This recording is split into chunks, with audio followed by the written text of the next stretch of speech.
అందరికీ నమస్కారం.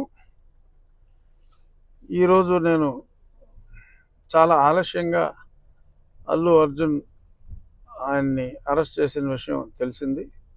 నేను నియోజకవర్గంలో వివిధ కార్యక్రమాల్లో ఉన్నందువల్ల నాకు ఆ విషయం తెలియలేదు. అది చూసిన తర్వాత అరెస్ట్ చాలా బాధ అనిపించింది. ఇంతకంటే అన్యాయం ఇంకొకటి ఉండదు. ఎందుకంటే అతను నటుడు, అతను సినిమా నిర్మాత కాదు.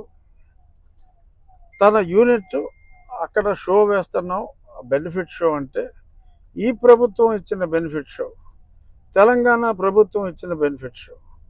ఆ బెనిఫిట్ షోకి తన నిర్మాతలు తనని ఆహ్వానిస్తే అల్లు అర్జున్ని, అతను అక్కడికి వెళ్ళినప్పుడు సూపర్ స్టార్గా ప్రస్తుతం అల్లు అర్జున్ గత పుష్ప 1 తర్వాత పాన్ ఇండియా స్టార్ ప్రభాస్ లాగా అతను కూడా పాన్ ఇండియా సూపర్ స్టార్ అయ్యాడు. దానికి తగ్గట్టే ఫ్యాన్ బేస్ ఉంటుంది. మరి అటువంటి ఫ్యాన్ బేస్ ఉన్న వ్యక్తి అక్కడికి వెళ్తున్నప్పుడు యాక్సిడెంట్ ఈజ్ అన్ యాక్సిడెంట్. అది అందుకే యాక్సిడెంట్ అంటారు దాన్ని. So incident is different, accident is different. మరి అలాగా తొక్కిసలాట్లో అంటే అర్జున్ గురించో లేకపోతే సినిమా చూడటం గురించో వచ్చిన ఆ తొక్కిసలాట్లో ఒక వ్యక్తి మరణించడం చాలా బాధాకరం. సో దానికి కూడా వాళ్ళు స్పందించి ఇమీడియట్గా ఒక నష్టపరిహారం, ప్రాణం విలువ అపారం అయినప్పటికీ యాక్సిడెంట్లో చనిపోతారు. యాక్సిడెంట్లో అది బాధాకరం అయినప్పటికీ కూడా దానికి ఒక వ్యక్తిని యాక్సిడెంట్కి బాధ్యుల్ని చేయటం, సంబంధం లేని వ్యక్తిని. ఎందుకంటే ఒక హీరో అతన్ని పిలిచినప్పుడు ఆ హీరో ఏదన్నా నీకు పోలీస్ అప్రూవల్ ఉందా, పోలీసు వాళ్ళు పర్మిషన్ ఇచ్చారా? ప్రభుత్వం పర్మిషన్ ఇచ్చిన షో అది. 1000 రూపాయలు కలెక్ట్ చేసుకోండి, షో వేసుకోండి అని చెప్పి ప్రభుత్వం ఇచ్చిన వెసులుబాటు.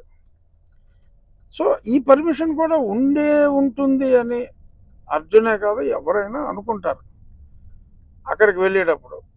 సో మరి దానికి ఈ రకంగా మరి ఇప్పుడు ఆ జరిగిన సంఘటనకి అర్జున్నే బాధ్యుణ్ణి చేయటం, అర్జున్ని అరెస్ట్ చేసి మరి వాళ్ళ శుక్రవారం నాడు మరి అదే మోడస్ ఆపరాండే గతంలో నా మీద జగన్మోహన్ రెడ్డి ఎక్కువగా జగన్మోహన్ రెడ్డి అవలంబించిన మోడల్ అది.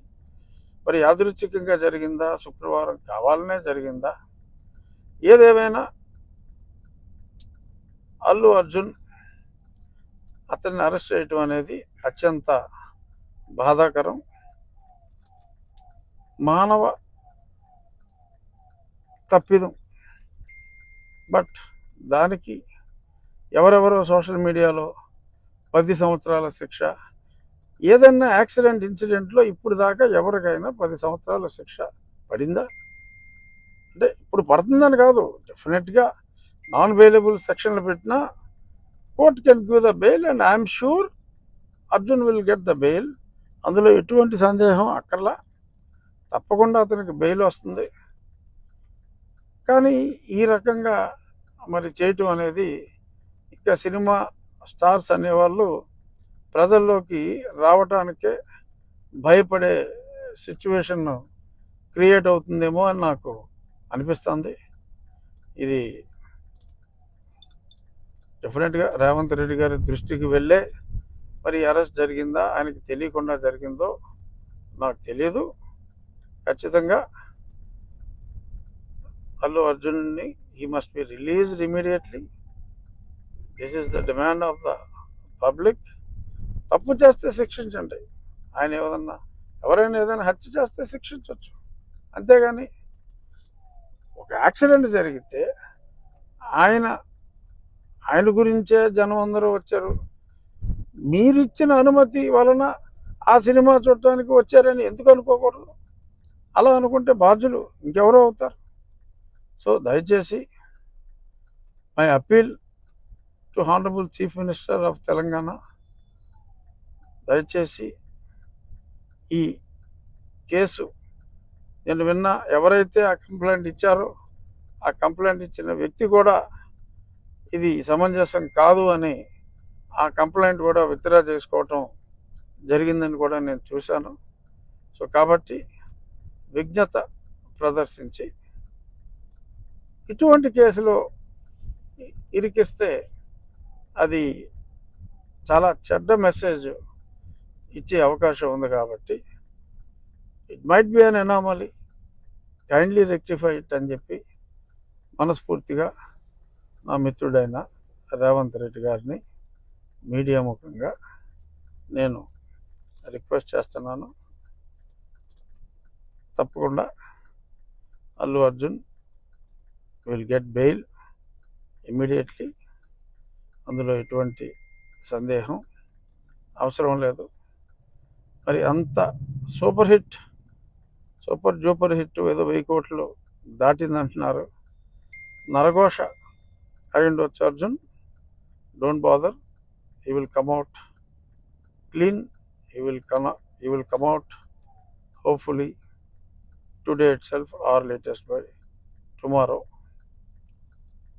ఇక ఎలాగూ మీడియా ముందుకి వచ్చాను కాబట్టి మరి డాక్టర్ ప్రభావతి మరి అప్పుడు అత్యంత ప్రభావితం చేసిన దొంగ రిపోర్టులు చేసిన సునీల్ కుమార్ ప్రెషర్తో మరి తప్పులు చేసిన ప్రభావతి గారికి మరి ఈరోజు బెయిల్ నిరాకరించడం జరిగింది.